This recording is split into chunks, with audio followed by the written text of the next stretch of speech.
I want to, kind of transition into, so we've just talked about the marketplace, and now I want to talk about the types of brokers that are out there that you guys deal with every single day. And I want you guys to understand a little bit about what types of brokers are out there and potentially how to garner your conversations with them to you where you can have the most impact. So tell me the types of brokers that you guys see out there every single day. What are the main categorization of brokers? PNC. What else? Health and life. Well, we call those benefit shops. Benefit shops. Employee benefit shops. What else? Workers' comp falls under PNC. So think about this, guys. Do you know what percentage of businesses actually run some type of their business through a broker?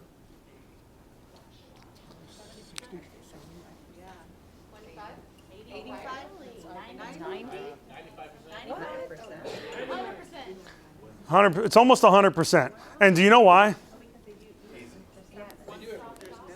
So think about it. What are the things that a business has to have? They have to have liability, and they have to have workers' comp in a lot of cases. So those are things that's a broker that has to be involved to do that deal.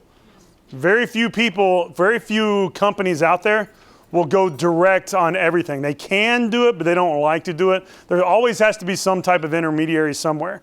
That's why, that's why I've become such a big advocate of brokers, because to me, there are all types of opportunities out there to sell other than just the employer. And sometimes the employer, man, once you beat them in the head so many times, how many times have we gone in and talked to the same employer over and over and over again?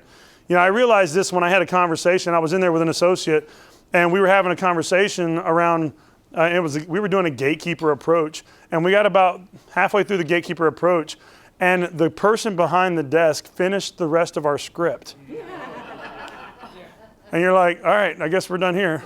So let's go on to the next. So I started to look at this, and as we started having these conversations, I'm like, there's got to be an easier way to do this. There's got to be a better way or a different way to leverage how to get to the guy without going through her or him or whoever it is that's at that gatekeeper level. And I realized that was through the broker. If I could convince the broker, then I knew I could bypass this person that keeps roadblocking me every single time. All right, so you have PNC shops, you have benefit shops. Who does 401ks, 403bs? Financial firms, right?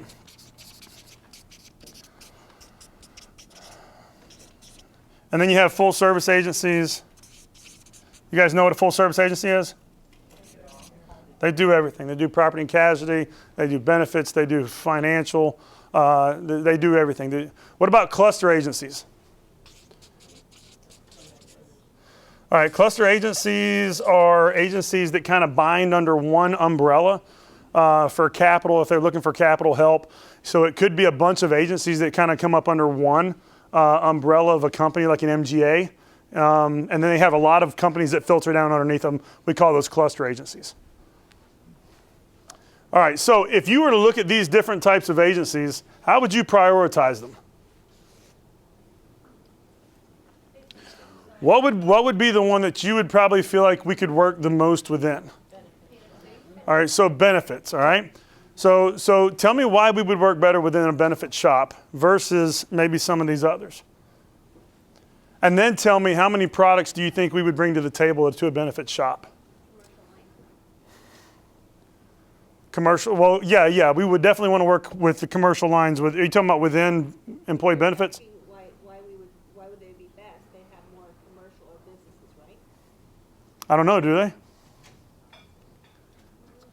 So when you start talking to an employee benefit shop, how many clients, a small broker is going to have anywhere from 30 to maybe 150 clients. And that's in your small shops. The average case size is probably going to be anywhere between 5 and 20. It's going to be relatively small, right? And then your medium-sized shops, you're going to be, they're going to have probably anywhere from 100 cases to 500 cases.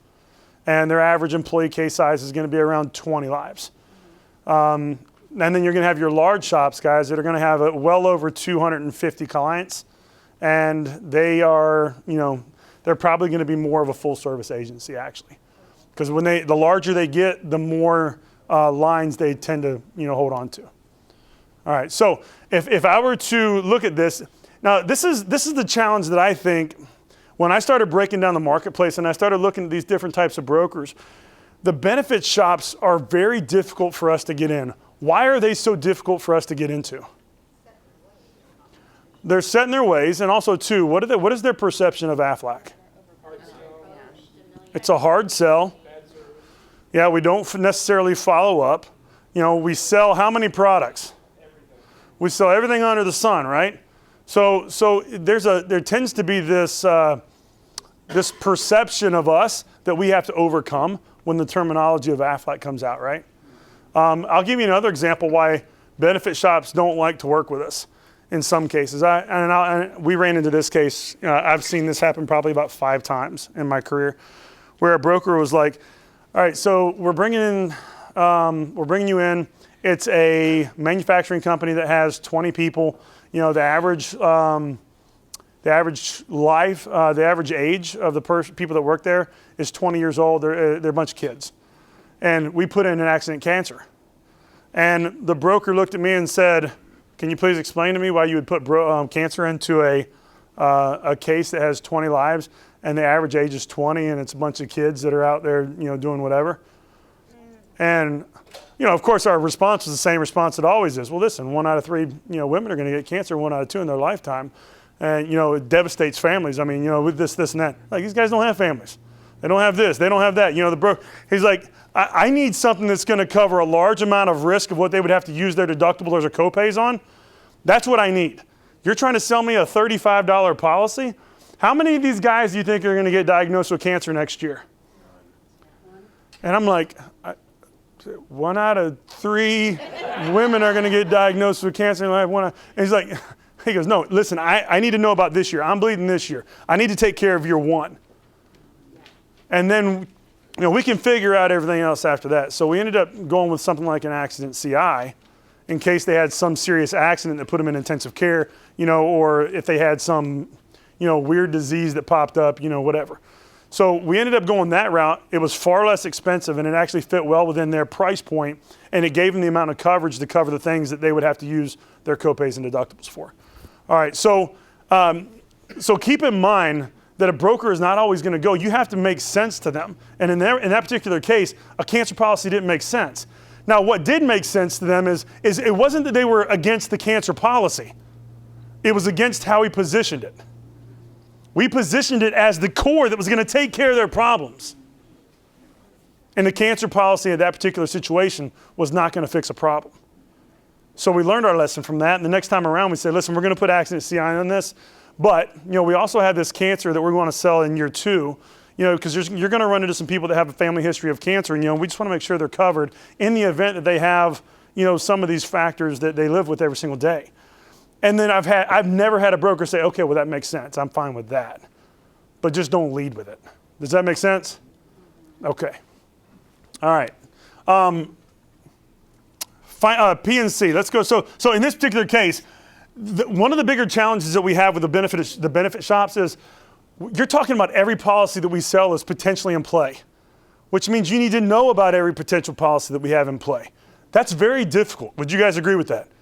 So now not only do you have to not navigate through all the different policies that we have to sell, but you have to navigate through which ones we're competing against through different carriers and which one's going to fit best. And how do I actually sell mine versus the competition? Who is the competition? I mean, it becomes mind-boggling at some point. All right, now let's switch gears. In the employee benefit shop, I mean, we're going to get our cases there. Our name brand recognition is going to get us there. We're going to continue to, you know, build credibility and trustworthiness by asking questions. Now, I will say this. The best way, I would recommend this to anyone that goes out and talks to a broker. Don't even try to sell a broker the first few times you talk to them. Until you feel like you've gotten to the point where you can have that conversation and be poignant with the points that you're trying to make and the risk that you're trying to manage and help manage for them, I would say don't even try to sell. Because I think the point is I think the reason we don't have the activity that we're looking for in the broker channel is because we're afraid to sell because we're afraid we're going to get shut down. And it puts us back in that same feeling that we had when we were a new associate, and I don't like that. I swore I'd never go back to that.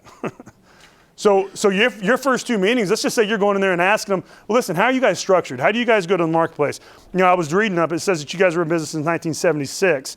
You guys have actually grown pretty quickly throughout. Matter of fact, I read an article that said you guys had a 15% increase in your revenue in the third quarter. Man, how did you guys do that in the industry? I've been in the industry for a while, and that's a tough thing to do in the third quarter. I'd love to hear, what you guys are doing from a structuring standpoint that allows you guys to have that growth. That's a great question to ask a broker, right? Because it allows him to do what? Brag. It lets him say whatever he wants to say, and in the meantime, you're actually getting to learn how he accomplished that strategy, which makes you what? Better. They may say, hey, listen, this is what we did. We took HSAs. We decided to move away from an HRA strategy to an HSA strategy. We brought in voluntary to reinsure the risk. We cut out, we cut a lot of this reimbursement out for accident. We're starting to put accident policies in, to transfer risk away from a rate variable and put it onto a rate stable product. And you're sitting there going, that's a great idea. I have no idea what he's talking about. But you don't tell him that. But what's going to happen is that night you're going to get home and you're going to say, man, so much of that made sense. And you're going to start researching and you're going to start putting two and two together. And next thing you know, you're going to realize exactly what that strategy was designed to do. And you're going to say, either that was brilliant or, you know what, I guarantee I might be able to put some of my stuff on top of that and make it even better. And now I have my own ready-made strategy if that comes up in my next broker meeting. Does that make sense, guys? You want to start building credibility really quick? Ask agencies what their strategies are for growth for the next year. Some of them may say, well, listen, I'm going to start really, doing the 1094, 1095C reporting for all my clients. It's required by the IRS now because of the mandate on healthcare reform. All right, so who's picking that up? Are you doing that? Yeah, it's a cost that we're picking up. Well, our enrollment architect system at Aflac, we have the ability to collect the 1094, 1095C report, and we can do that free of charge. It won't cost you a penny. Something simple like that, guys, could get you almost into an entire book of business because we're offering a service that maybe, we're not used to selling on a regular basis. Did you guys know that we have a service that collects 1094 and 1095C reporting through Enrollment Architect, through Falcon Technologies? So these are the things that, we have an arsenal that is humongous. But how often do we use it, right? Because we have our head down. We're going, man, we're just going on what we know we have to do. And those are the important things, guys, I promise you. Hitting your numbers and doing those things, and I know we're working hard for those. And these are just ways that if I can make one or two calls, and if I can get a guy that gets it and he decides to give me 3 or 4 cases, what does that do for your bottom line already? Is it worth the investment? Absolutely it is. All right, so property and casualty. How many policies do we sell in property and casualty? Well, actually, what are our plans designed for in property and casualty? Don't answer this question. You and I talked about this yesterday. I know you were. You look good already, brother. You don't have to try. So you said life insurance? Maybe not so much on the property and casualty side. Maybe more on the financial planner side, but not on the property and casualty side. You said work comp, right? Yeah. Okay, so work comp. All right, so the accident disability plan, not much more than that, is there? Maybe STD. Maybe STD. And the reason I say those two products is because it simplifies the product offering. If you don't have to talk about 15 potential products and which ones to go in where, this product now this conversation becomes very manageable. Would you agree? If you only had to talk about 2 products, you could probably give a lot of great information and statistical data and value around those 2 products on how that's going to affect work comp. So the other question, the $64 million question, is how does our accident policy and our disability affect work comp? Monday morning claims? Okay. I'm going to go to another board for this because this is too good not to elaborate on. All right, Monday morning claims, right? All right, why does our accident policy, specifically our off-the-job accident, and now listen, for everyone in the classroom, I had some great news yesterday. For the last year and a half, I have been pushing and pushing and pushing for the California Department of Insurance to allow us to have an off-the-job accident policy. It just got approved. They're dropping it. They're dropping it Monday, the 23rd. So it's like here, which is going to reopen up the conversation that we've been having with farmers for the last, year and a half. So farmers is going to probably jump back on board because they wanted it for California first since they're domiciled here. So this is going to be a big deal for us. And guys, why do I say off-the-job accident? Why is that a big deal versus the 24-hour accident? Hey, so let me just say real quick, don't raise your hand. Just speak out, because I know you're soft-spoken. So just speak out. It keeps the employees, because they pay so fast, from having the incentive to try and file the claim on Monday with workers' comp, which adjusts their risk at the business for their workers' comp rates. You have heard this before. Well, the employers are worried about the guys claiming that on the job as well. They think it entices them. Correct. 24-hour accident will actually encourage double dipping. And then they have proof that it happened off the job. Correct. So because, and keep in mind, our one-day pay, guys, here is a big trigger factor. In employee benefit shops, some brokers don't like one-day pay. Do you know why? Pays too fast. It pays so fast that it encourages me to go to the doctor. If I'm in an experience-rated group like we talked about before, where everyone's claims experience in here determines the premium at the end of the next year for going on to next year, if I'm paying you as a reinsurance company or Aflac so quickly, I'm basically saying go. I'm going to pay for you to go on the back end, and it's just going to encourage utilization. And here you got a broker saying, listen, I don't like that. I'm trying to curb utilization. I want people to use telemedicine. I want them to use some of these things that aren't going to drive utilization up. Does that make sense? Okay, so be aware that conversation may come up. But at the end of the day, if it does come up, you can say, listen, everything's still a point of service. You don't have anything that's billed in arrears anymore. If you're going to the emergency room, you're still paying up front, so you still have to have that money, right? So whether we pay in a day or not, you still got to have the money to pay for it, right? Okay. All right, so Monday morning claims go down, potentially go down. And they potentially go down because we are potentially having an impact because we pay so quick. And because we pay quick, they're going to file it quick. And because it's so easy to file online now, that's the first trigger that we're going to knock down. And we're going to call that the domino. The first domino that gets knocked down. Now, when the first domino gets knocked down, if we sell this on an off-the-job accident, when they file an off-the-job accident on Friday night, what can they no longer file? They can no longer file workers' comp.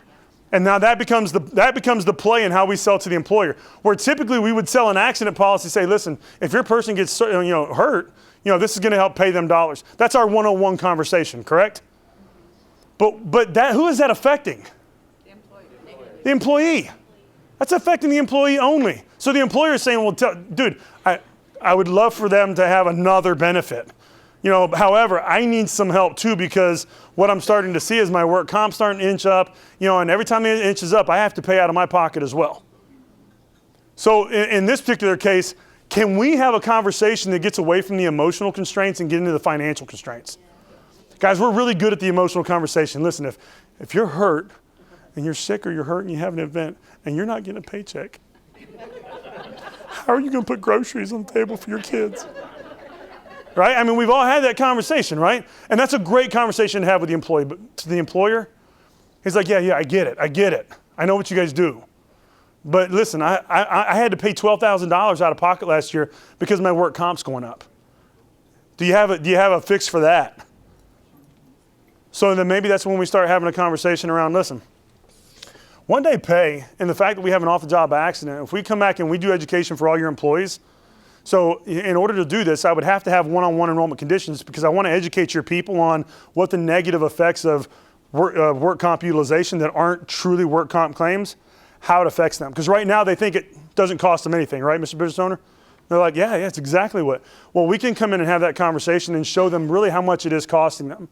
So if you're a business owner and you're getting charged an additional $3,000 a year or $4,000 a year, do you know that work comp actually stays on the books like bad credit? If you have bad utilization on work comp, if it costs me $4,000 a year additional, that actually is going to turn into $12,000 because it's going to stay with me for 3 years. So what do you think that employer was going to use that $12,000 to pay for? Potentially. Pay raises, the additional day of vacation, the Christmas turkey, The uniforms that you guys wear to work every single day that are washed and clean and pressed for you every single day, that I pay for, those are all things that are going to have to be scaled back if we can't get this under control. So when we have this education and this conversation with them, it now enacts that thought process that, oh, well, maybe I don't want my paycheck to be affected. So they tend to be far more cognizant about how they file claims and how they look at the marketplace. And 9 times out of 10, you're going to get 1 or 2 team captains that kind of step up and say, well, listen, I'm going to make sure this don't happen. And we got people now in the workforce that are actually holding folks accountable. From a leadership standpoint, they love that. It's not a tattletale thing. It's just they're holding each other accountable. And then at the end of the day, when we start looking at this, because it pays so quick, it gives you the breathing room. So if you have something that happens off the job and you've got a high deductible and a high out-of-pocket expense, and guys, that's where a lot of this comes from. Every time, for the last probably 5 years, we've seen an increase or a steady increase in work comp utilization. Do you know why? Healthcare is getting so expensive and so difficult to use that if something happens to people on the weekend or something like that, I don't have $3,000 because everything that I do, including my emergency room, is subject to my what? Deductible. And I don't have that much money. So if I'm Jim and I'm rounding third base in the weekend beer league after having 7 cold ones, and I try to slide into third base and I break my right pinky finger, and I'm like, gosh, I can't go to the emergency room. I don't have $3,000. So I'm going to go home. I'm going to wrap it in a cold beer, and I'm going to, sit back and watch ESPN like every, self-respecting man. And I'm going to go back and work on Monday morning, and I'm going to file it as a work comp claim because it doesn't cost me any money. Now, this is the brilliance of this, guys. When we sell this off-the-job accident policy at the time of sale, and we're having that one-on-one education, first thing what it does, it gets us what? One-on-one enrollment conditions. Guys, what does one-on-one enrollment conditions mean for us? Higher participation. Higher participation. What percentage of our accounts would you say we have one-on-one enrollment conditions on right now? 20%. Maybe 20%. Imagine if every one of the cases that we start dealing with have 100% enrollment conditions. How would that change the game? And not only are you selling this off-the-job accident, but you can also weave in your other products as well because you have that one-on-one landscape now, right? All right, so when I'm sitting down with them and I'm talking to them about the risks of work comp and how bad claims can affect them, I'm like, listen, if you guys do have something go on, your company's going to offer you this off-the-job accident. It's our most inexpensive policy. It's pennies on the dollar. I think it's around $3 or $4 a pay period. And it's just going to help cover you and your family if you guys have something, if you're hurt off the job. All right, so. Is it guaranteed issue? I'll have to look and see what the new filing is, but I would say it probably is going to be guaranteed issue. So in this particular case, I'm going to have them fill out what we call an entity authorization form. Now, guys, we've spent a lot of time with our legal department coming up with this entity authorization form. And this entity authorization form basically says if you're hurt and you need assistance filing or handling claims, you're allowing the employer to act on your behalf. So at time of sale, how many people do you think are going to balk at that? Very few. If I'm talking to you and say, listen, man, if you get hurt and you have something that happens away from the job, do you want to go through the hassle of filing a claim? No. All right, so this document right here basically just says that if you do have an injury that happens, that you're going to allow either myself or your employer to act on your behalf to get the claim handled. Is that fair? All right, so just sign here. Thank you. I've not had one person say no to it. It has to be voluntary, though. It can't be mandated. Why would the employer want to do that? Thank you. I was just thinking. Why would the employer want to do that? That's a great question. All right. I come in the office on Monday morning. My broken right pinky finger now looks all mangled and black and blue, and it's even starting to turn yellow now. It's starting to heal, right? Green, yellow and green. So I'm like, hey, it's 8:30. My shift started at 8. It's 8:31. My shift started at 8:30, and somehow miraculously I've got a half-healed finger that I just broke. As an employer, I know that didn't just happen, but because of the presumptive clauses here in California, it says that I can't deny your claim unless I have concrete proof that it didn't happen. Even if Jeff over here says, hey, dude, I saw him sliding at third base and he broke it last night. That's still not enough for me as an employer to not pay that claim. But now let me ask you this. So now you've got an authorization signed by John here who's filing the work comp claim. So you can very easily call Aflac now and say, hey, listen, I've got a claim from John. And I have authorization here that says I can act on his behalf when it comes to filing and handling claims. I just need to know if we need to file a claim for him, if we need to, if there's something that's been filed already. I just want to make sure that we're acting on his behalf effectively.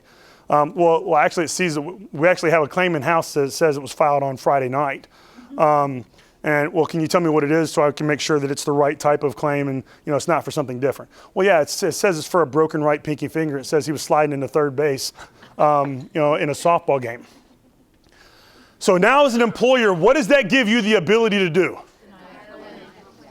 Now I can say, hey, listen, Jim, I'd love to pay this claim, but I know this thing happened off. I've actually got documentation that says that this happened off the job in a softball game. You can't file both of them at the same time. And John was like, oh, I didn't know. And that's when you say, all right, well, fair enough. I just want to make sure that you and I are on the same page. I suggest you wrap that up, and we've got some tape over here if you want to wrap it up and get it taken care of, so it doesn't become an issue today. Now, what has that just caused me to do as the employer? What has that saved me? No, well, that's very broad. Tell me why it saved me money. Well, yes and no. I mean, because remember, privacy rules are going to keep that from really getting out to a lot of employees. As an employer, I'm not exposing everyone to that. We're just having that one-on-one conversation at time of sale. Outside of that, there's probably not a whole lot of conversation going on. Now, Jim may say, hey, listen, guys, you can't defraud on this work comp thing. It's not working.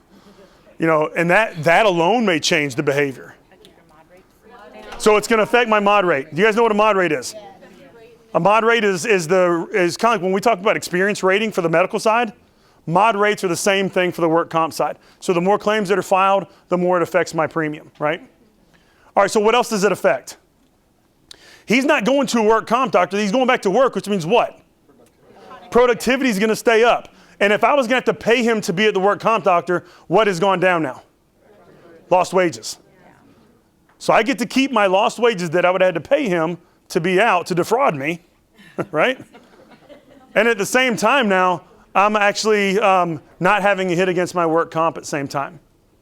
Now, you want to know what's even weirder than that? When we actually went out and did a survey of all the people that worked there and how they felt about Aflac, they said, we love it. And we said, how would you typically use it? Or if you were to be creative on how to use this, how would you use it? We had like 20% of our people say that, well, this is what we're doing. Some of these injuries that are like a little burned finger or a little cut that we would have typically gone to the work comp, something that happened during work, we're not doing that. We're just waiting until afterwards and we're going to the Aflac ATM machine. Like, what? So they're actually using our off-the-job accident for injuries that happen on the job, and then they're waiting, and they're doing exactly the opposite of what they were doing when they didn't have an Aflac policy in place. Remember, before they were going to file a work comp when it should have been filed under something else. Well, now that they have this off-the-job accident and they see how fast it pays, it's now starting to change the dynamic in how they see that. And they're saying, well, listen, because there's a 7-day waiting period for work comp and then it takes 3 to 6 weeks to get reimbursed under work comp, they're like, I can get paid in Aflac in under a day and a half. I'm going to do that because I can just do my $25 copay at my urgent care or whatever and be good to go.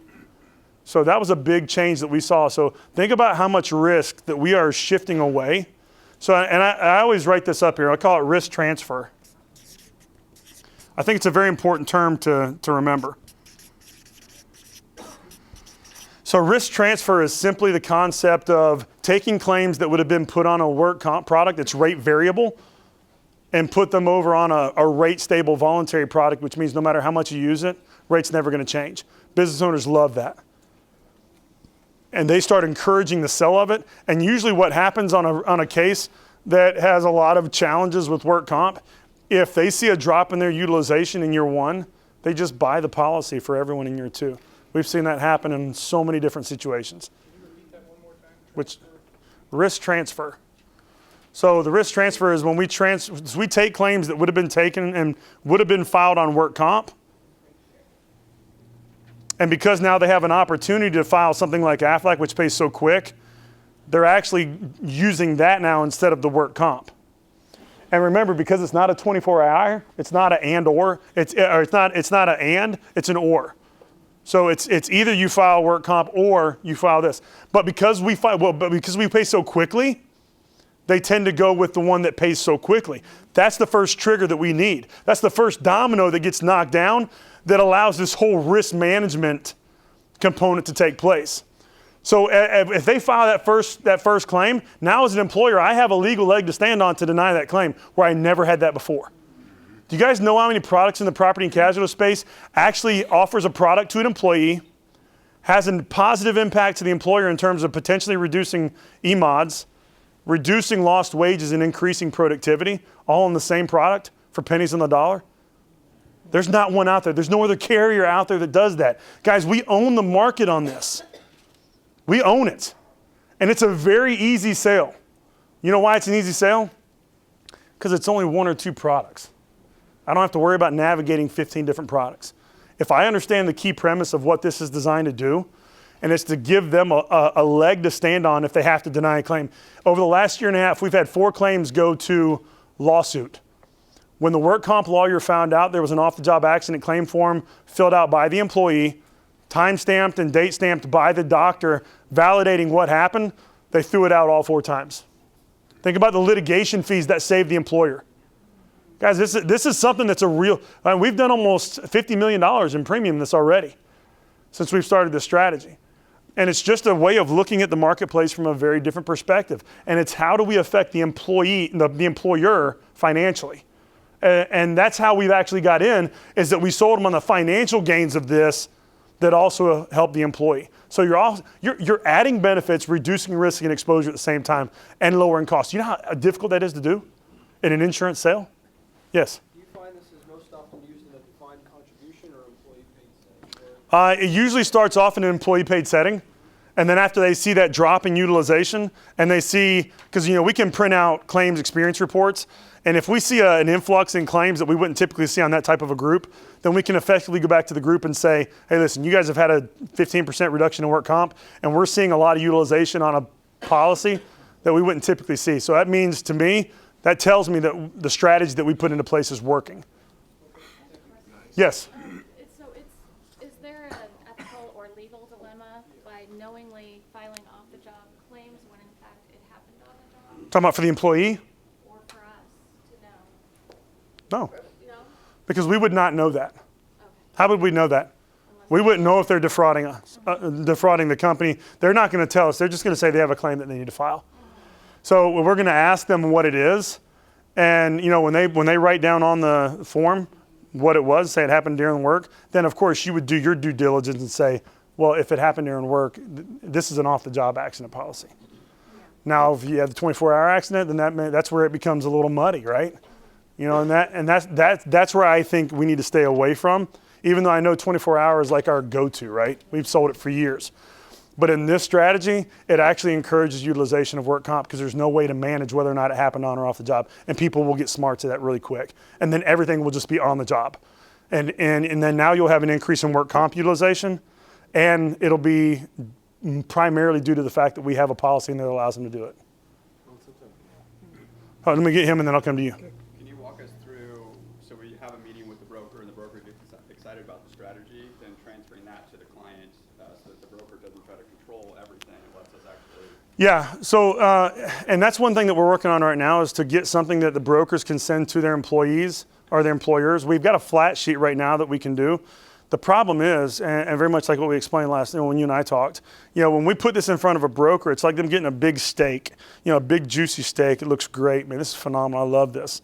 I'm going to dive into this, but where do I start? Do I cut over here? Do I cut over here? They just don't know where to begin. So, the place that that this works the best in is skilled labor. So masonry, brick, concrete companies, carpentry, plumbers unions, electrical engineers, aging dudes, man. I mean, gosh, us guys that are over 40 years old, we make bad life choices on a regular basis. So if you're dealing with a company of dudes over 40, this may be a really good thing to go into. So it just depends on the types of companies that you look at. Which ones are at the highest risk of filing claims for work comp? That's the ones we want to target first. And most of your property and casualty companies, they know who those folks are already. And this is a non-traditional way. Now that's another another interesting way of positioning this. If I could put you in front of an unconventional way to manage claims and manage work comp outside of what you currently do, is that something that you would be interested in hearing? An unconventional way to manage risk that doesn't cost the employer a penny, that could show double-digit decreases in work comp while being paid for by the employee. That's a powerful conversation to have. And listen, you can always throw into, we've got a work comp strategy that no one else in the marketplace has. It's a strategy that uses a policy that we sell in tandem with education to reduce work comp, potentially increase productivity, and potentially reduce lost wages. It's a benefit to the employee, but it has a financial impact to the employer. Nobody else in the marketplace is even coming close to doing anything like this. I'd love to have about 20 minutes to kind of walk you through how the program works. Now, what we're working on right now, and this is the problem that we're seeing, I'll go in there and I'll give a great presentation to a broker, and the broker's like, dude, I love this. This is the type of forward thinking that we're looking for voluntary. It's risk management. This helps my employers, not just the employees. This helps my employers. This is going to put money back in their pocket. And then guess what happens when I leave? Seller's remorse. They don't know how to sell it. So guess what they do with it? They sit on it. It's just another strategy they heard from someone else, but because they don't know how to position it, they don't want to lose credibility with their clients. So what I'm working on is a whiteboard right now that, basically says, this is Tom. And a hand comes up and it draws a picture of Tom. Tom does everything he can. He owns a construction company to make his employees happy. This is Dave. Dave works for Tom. Dave has had a series of events that have happened off the job, but because his health care has become so out of control, he's left with the decision to make. It's a tough decision, but because he doesn't have the money, he tends to go to the path of least resistance, which happens to be work comp. So he starts to see this happening in the workplace, so he talks to Janie. Janie's his agent. Janie advises, hey, listen, I just read a really interesting third-party study powered by Aflac, stating that by putting in a certain product, you can reduce your utilization up to 20 to 30%. And this is done for clients. This survey was done in clients just like you that had this in place, and they saw these reductions, in utilization. Now John's happy because he's reduced this. So it's like a whiteboard, and he gets to say what we want to say, but it's non-invasive. It's not someone sitting in front of the employer saying, hey, you got to do this. This is going to help out. And it takes it off the employer's plate of having to try to sell. All he does is have to send it out to his people. They say, listen, take a look at this. I think this is a really interesting opportunity. If you like it, get in touch with me, and we'll get this done. So every broker that I've talked to, they said, listen, the second you get that done, you let me know. I will have it out to every one of my clients because I don't know how to sell it. I would love it if we had something that we could do that with. So we're working on that. Hopefully we'll have it done by the end of the month. Cool. And it's going to work perfectly because we're going to work on the same whiteboard for the employee. So if they don't give us one-on-one enrollment conditions, they can watch a video, the employee can watch a video that says the same thing that I would say. Fair enough? Okay. All right. Does anyone else have any other questions regarding the work comp strategy in terms of P&C? I do. Shoot. So the AU form, the authorization form? Yes. The employer keeps that and it's not dated, it's an undated signed form? It lasts for 2 years. So it is dated. They actually dated them? They date it. It lasts for 2 years. Yeah, Okay. and what we always recommend that the business owner does is fill out all their information already, so I'm not having to write a bunch of stuff. And all the employee does is they fill out their portion and sign it. And really what we would like to do is have all that filled out through a census data already. That way all they have to do is date and sign it. And then we would put their policy number on there and so on and so forth. But the entity authorization form is critical to the effectiveness of the program because if the employer can't call back and check on claims, now Aflac won't send them the documentation, they'll just say what happened. But if it ever goes to court, then Aflac will, if they're subpoenaed, then they will release that information. It's like a release of authorization. It's an authorization form. Yeah, okay. It's just specific to the entity.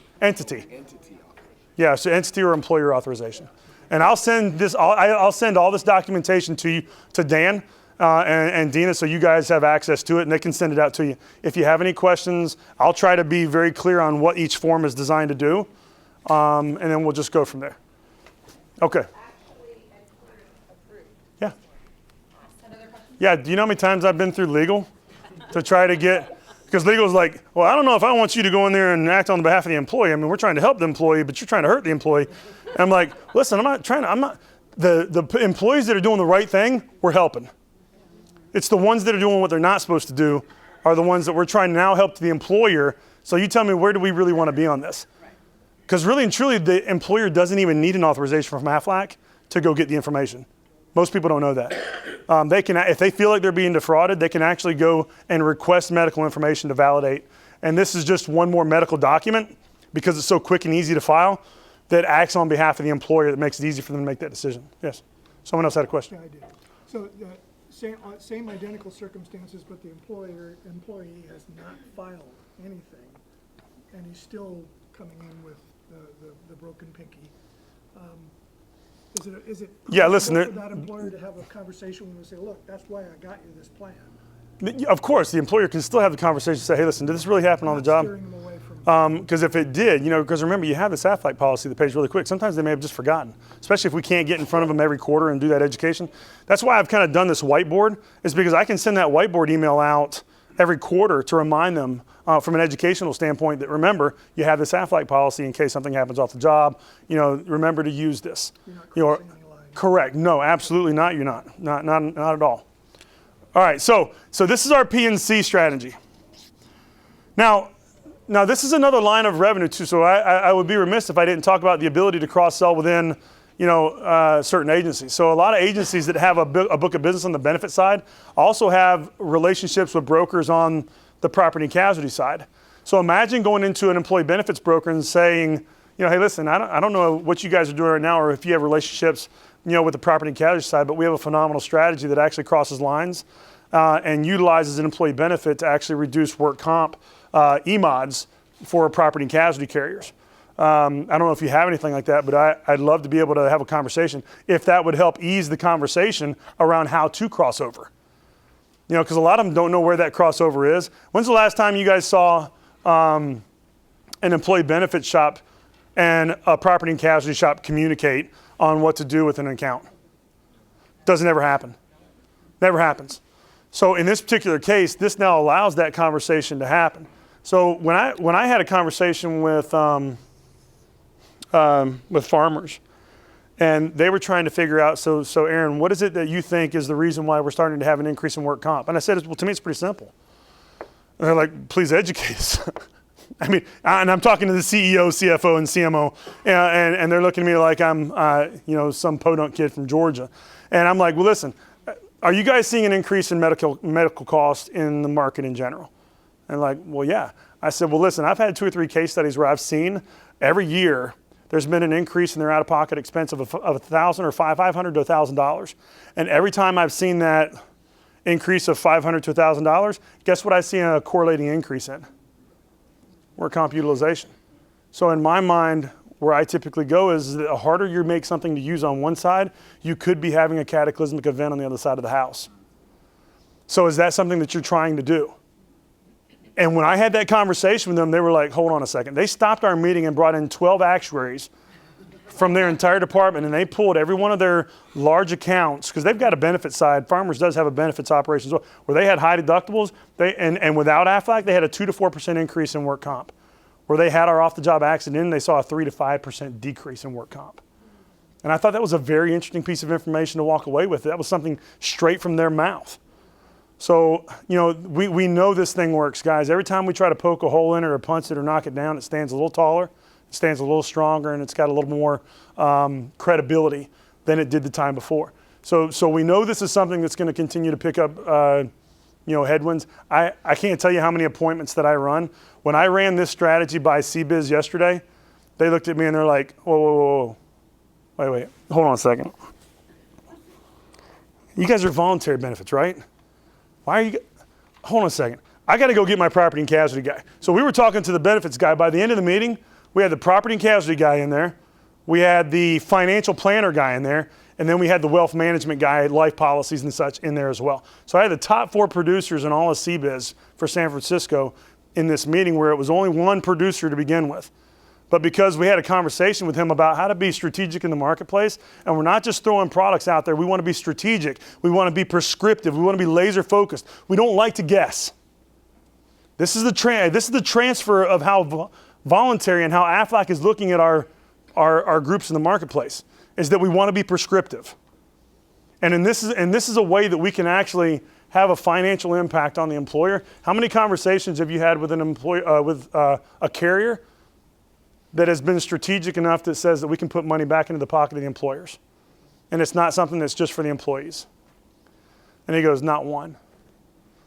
So we were the first one to be able to have a conversation with him about how to mitigate risk and how to cross-sell, and then to be able to strategically place why those reasons are as to why we're seeing this reduction in risk. And they loved it. So now we've got 300 cases, 300 life cases that we're looking at as a result of that meeting from yesterday. So those are the kind of things that I get really excited about, right?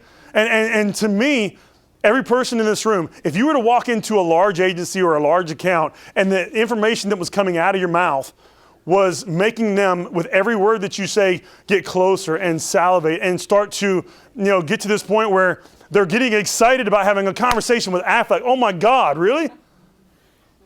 I mean, this is what gives me goosebumps. This is what I love to do what I do. Because supposedly the people that are the smartest in the industry, and these biggest industries and these biggest brokers in the United States, and I've got them eating out of my hand because it's something they've never seen before.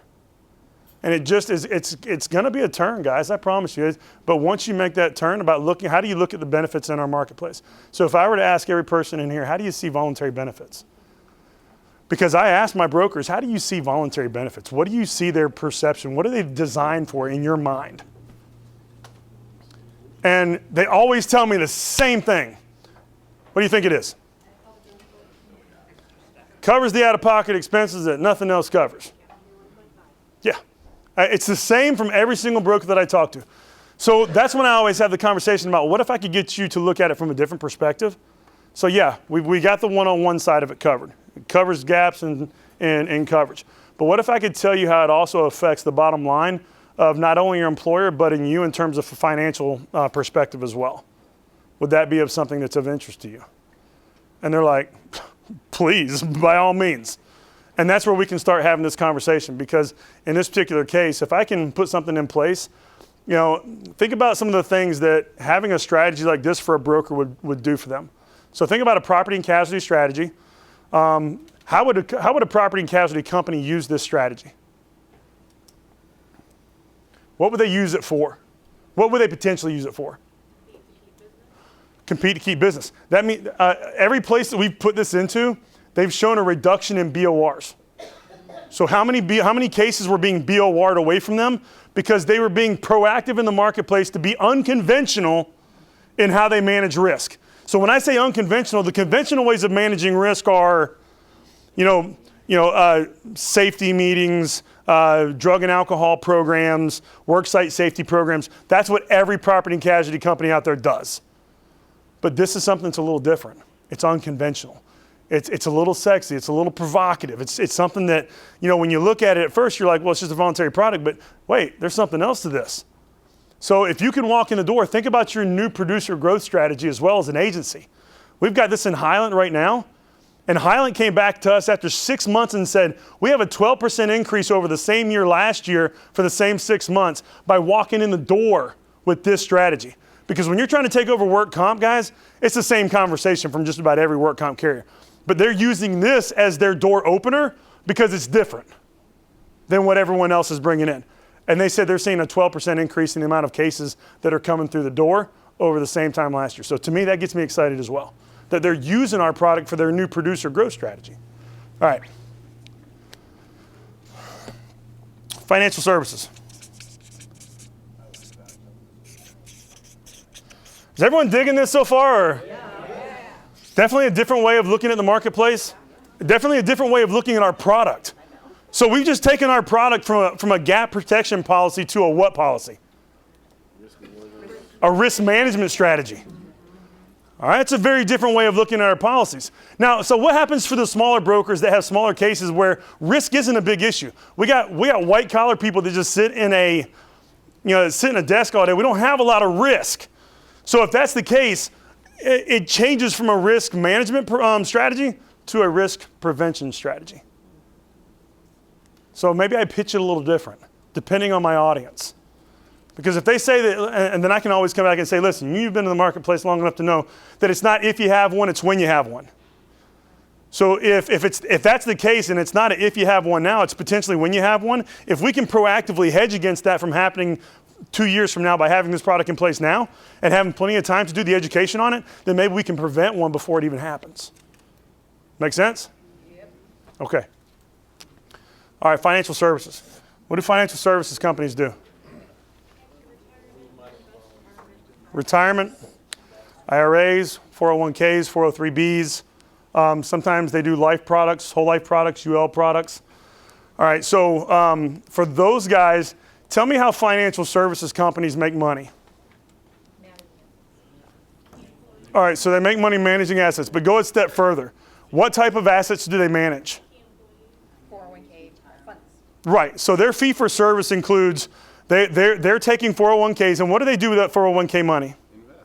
They invest it. All right, it's the same thing with the premiums they take in for life products, UL products. Every different product that they bring money in for automatically goes into an investment capital piece, right? So let me ask you a question. What happens when someone takes a loan versus their 401k? What happens to their investment capital? Starts to reduce, right? Which means I lose what? I lose revenue. I lose my yield. My yield percentage starts to decrease, right? As a financial services firm. Now, if I'm talking to a financial services firm, what should be my go-to strategy if I'm having a conversation with them? Can I reduce the amount of loans that are being taken versus your 401k? So effectively, can I reduce the amount of investment capital that's being taken away from your ability to invest? Do you think that conversation would resonate with a financial services guy as opposed to our typical, hey, my name's Aaron from Aflac. I wanted to talk to you about how we can work together and increase revenue, right?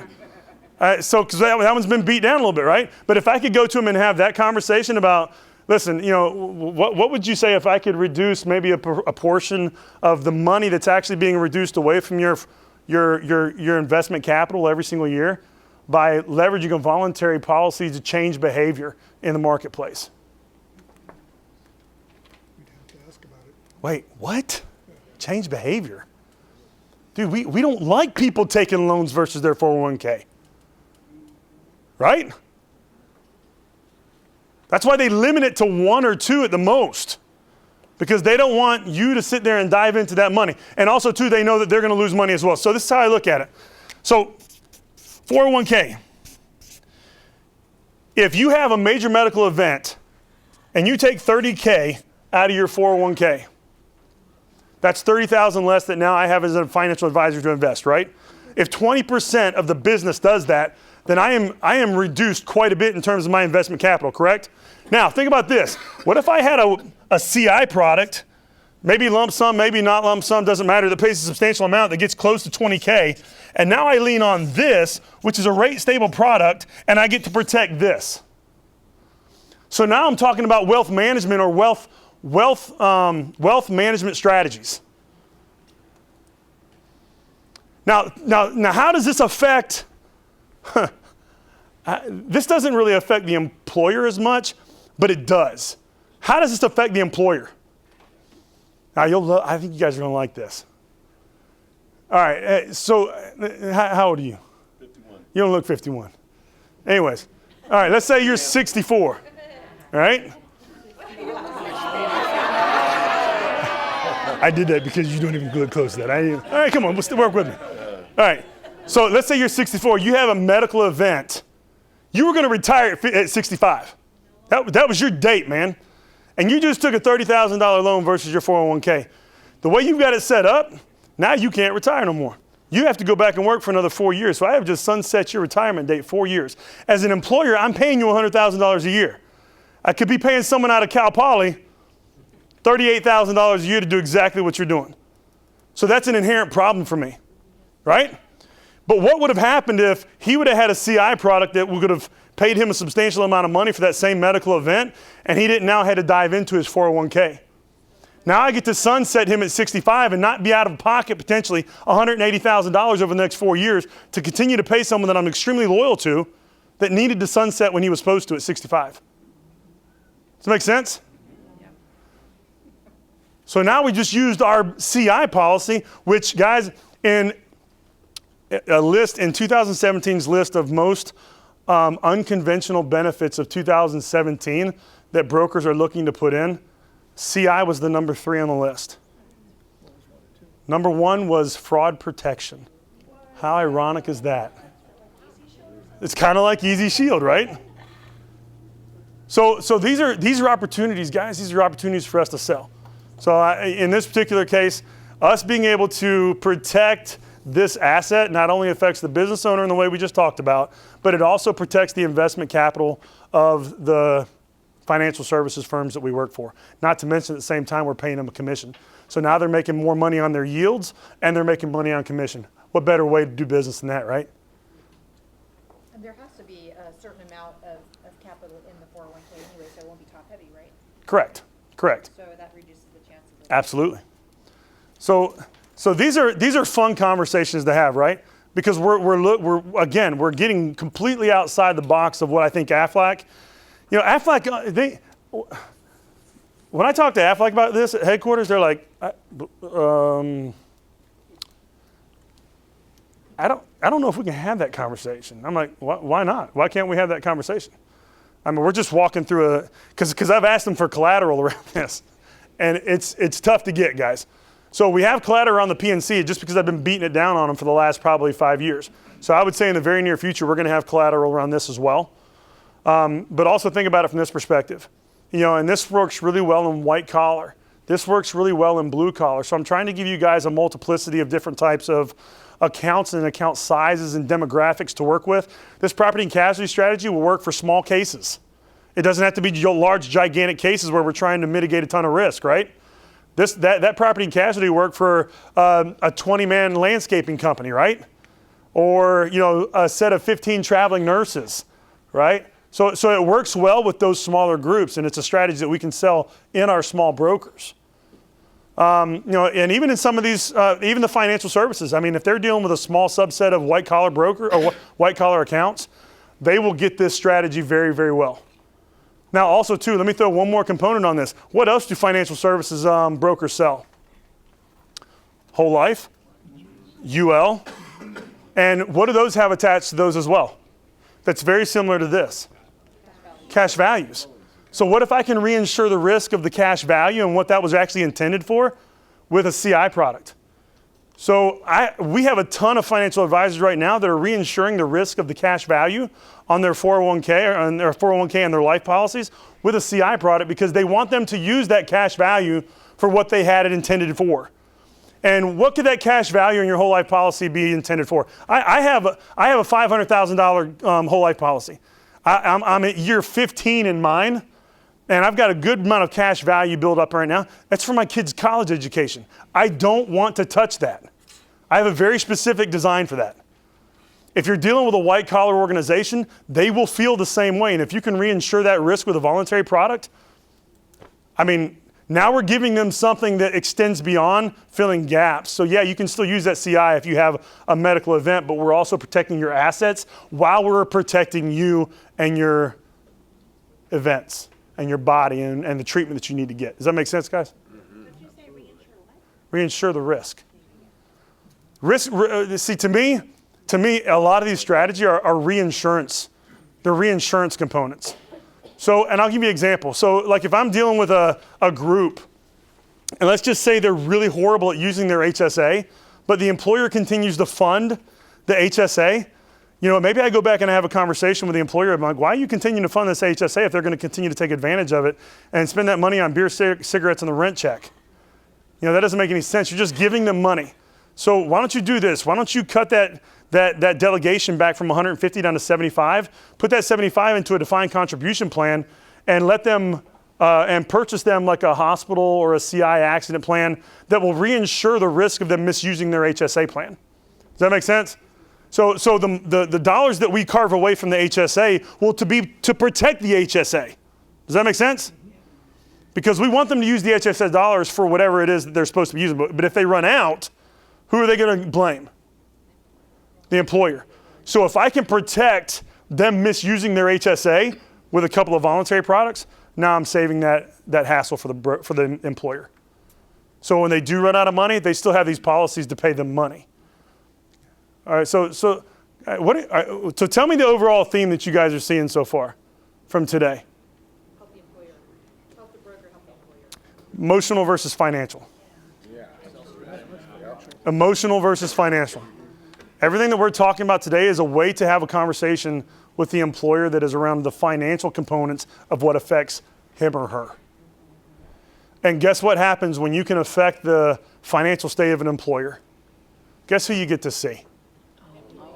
You get to see all the employees. Because if I'm talking about how to reinsure the risk of the 401k, that means I got to sit down and have an education session with them, right? Around that. Because the more people I educate, the more the behavior is going to change. And the more the behavior changes, the more it affects me as the business owner.